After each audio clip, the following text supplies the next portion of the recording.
The early design was like, it was pretty bad. It was a super ugly brain icon. So far after launching it, people are saying that they can't live without it, and I'm like, hell yeah.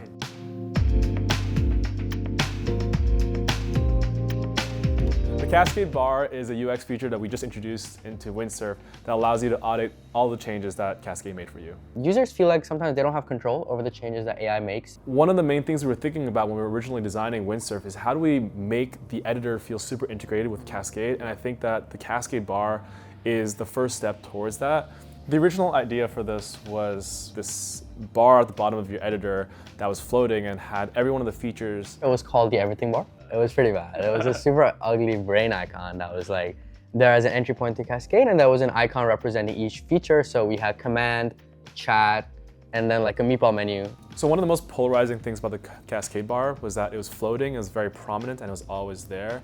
It didn't sit well with me, the idea that there's always gonna be something hovering over my editor.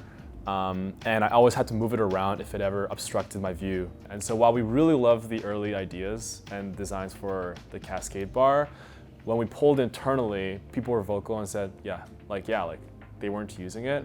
And so that's when we realized we had a problem. After iterating on it and after releasing it internally, we kind of realized this was not the right solution and not the right use of the surface that we were building the solution on. Maybe this is more of like an ephemeral UI that should only show like for a brief moment. The way we landed on the final design was by thinking about if a user just made a bunch of edits on Cascade, what are the actions that they should be taking on every one of the changes? Number one is I want to audit the file and see if I agree with these changes.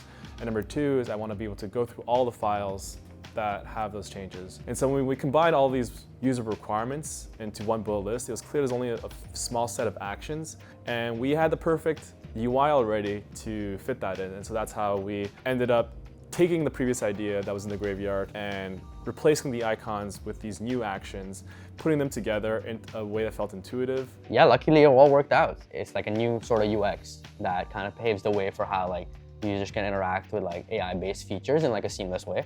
No one likes spending time battling with the UI and not being able to find the file that they're looking for.